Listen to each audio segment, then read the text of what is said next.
Hey everybody, Prepper Nurse One here. Today, right now, it is Tuesday, December 5th, 2023. This video will be going up December 6th, which will be Wednesday. Alright?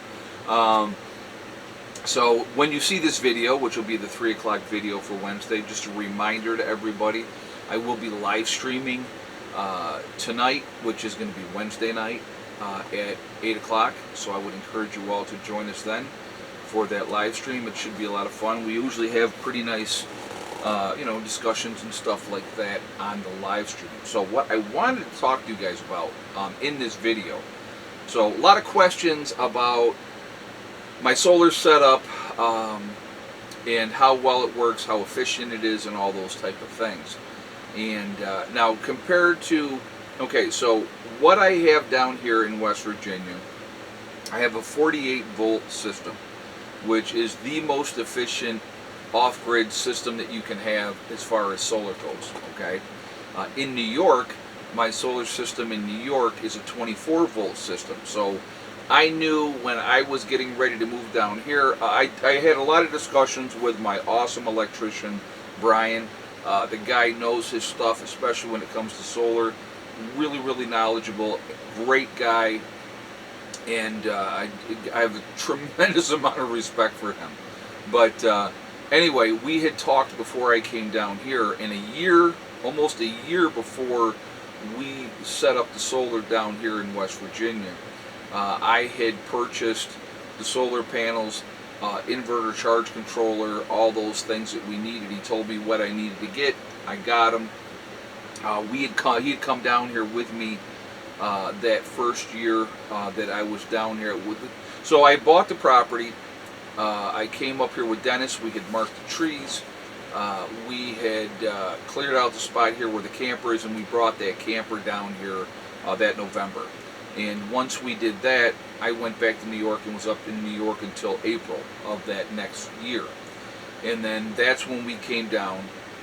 And one of the first things that we did, and that was when Ronnie had come down. We built the battery room, and we set up the solar system, and Brian had come down and worked on everything and got the system all set up and got us up and running.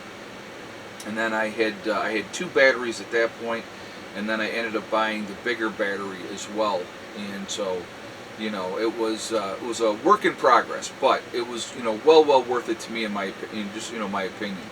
Now, how well does that solar system work down here? So what I have 6 360 watt solar panels with my off-grid system. Okay, my system that I have right now, I could handle another 6 360 watt panels. Now, I could always upgrade to the next thing up, which would mean I'd be able to do a lot more. But the reality is this. That 6 360 watt panels for the majority of the year is more than enough. Okay? Absolutely more than enough. From basically March until sometimes late February. It depends on where the days are and what the weather is, but generally by March through November, getting into November, I don't ever have to run the backup generator, because you should always have a backup generator hooked up to your system just in case your batteries get low and you got to charge up put a charge into your batteries. So from basically March through November at some point, you really don't have to use it very much. Now, last year, that's when I realized we had an issue, because the system was working so well. I never checked on anything. I just let it do its thing. And the battery, we had like 3 or 4 days. I think it was 4 days in a row of really bad weather, and it killed the batteries. And so then I had to figure out, okay, now I'm going to have to modify that. But that was like last November. I think it was like November 5th, 6th or something of last year. Now this year, in the month of November, I think I had to run the generator, I think it was about 4 times. About 4 times for a grand total of maybe 2-3 hours each time. And that was completely sufficient. It worked great. this year, like I said, so that was this year in November. Today's the 5th of December. We've had quite a bit of rain, a lot of overcast weather. So like today, I'll give you an example. So what I had to do yesterday. So yesterday, my batteries, I'm trying to remember where they were at. Oh my goodness, where were they at? They were at like 52%, 53%, something like that. So I turned the generator on for like 2 hours. It bumped it up to like 70 something percent, and then I was good after that. And and then I didn't run. I basically off the batteries from that point. Now we've had overcast all day long today as well. I didn't fire up the generator until 3 o'clock this afternoon, about 3 o'clock this afternoon. Now the batteries were down to 40%, so I want to get a good charge on the batteries.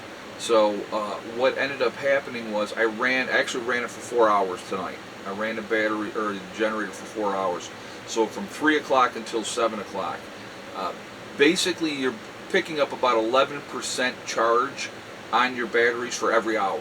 Okay, but so right now, it's like 28 minutes after 7 right now.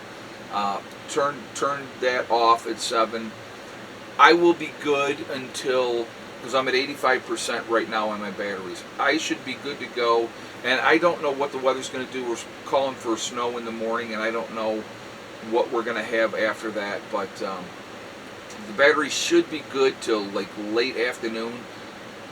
12, 16 hours, I should be good to go. Doing normal activities, if I want to use the microwave, whatever, I can do all that with no issues.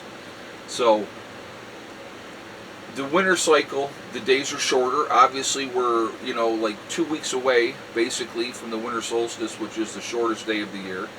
And so as soon as we get past that, the days start getting longer again. As the days get longer, it's better for your solar system. Obviously, if you got longer daylight, and even if it's overcast and cloudy, you're still getting some sunshine. But the way that I can tweak it to make the batteries better, last longer during the winter cycle, is adding more solar panels. So I could still add 6 more 360 watt panels.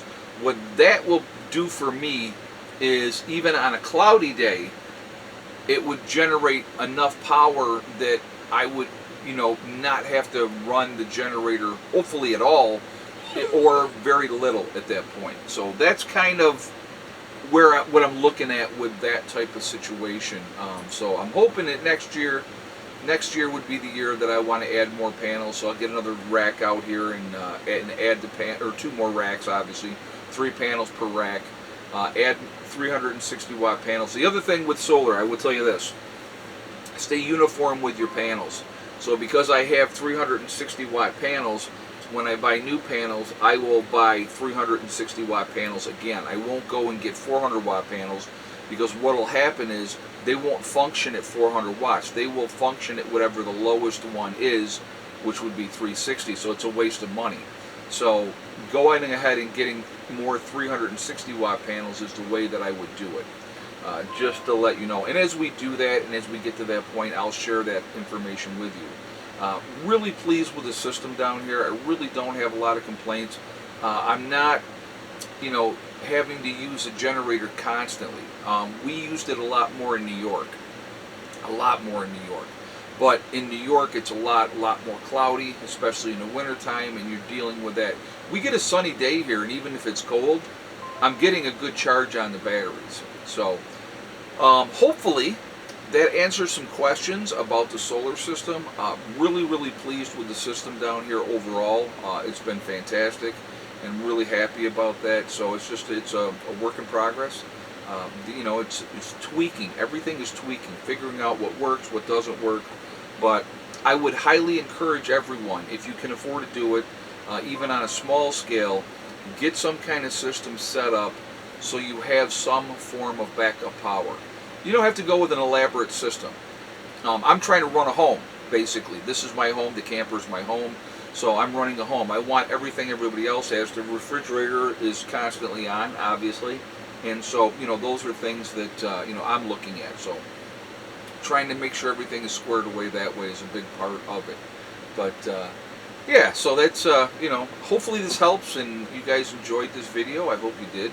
And if you have any questions, feel free to ask in the comments. I'll try to get back to you as quickly as I can. But definitely worth the money. I would highly recommend everybody having some kind of a backup system, even if, like I said, even if it's to run a few lights, plug in some electronics, charge up batteries, whatever the case may be. It's worth it. So anyway, guys, remember, we truly are all in this together. We are one race called the human race. As soon as we can figure that one out, we're going to be in much, much better shape. Also remember to hug and kiss the ones that you love. Tell them every single day. Tomorrow is not guaranteed. We never know what's going to happen in life.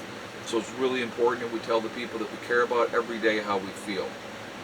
Last but not least, STD. Step, thing, and day. One step at a time, one thing at a time, and one day at a time. Whatever you're trying to do, whatever you're trying to accomplish, if you set realistic goals and then set about to making them happen, the only person stopping you from achieving those goals is you. That's it, nobody else. Stay away from negative people telling you what you cannot accomplish or what you cannot do. They're not even worth the waste of your time or your energy. Alright? Stay focused, folks. Keep getting ready. Do the best you can. Prepper Nurse 1, out for now.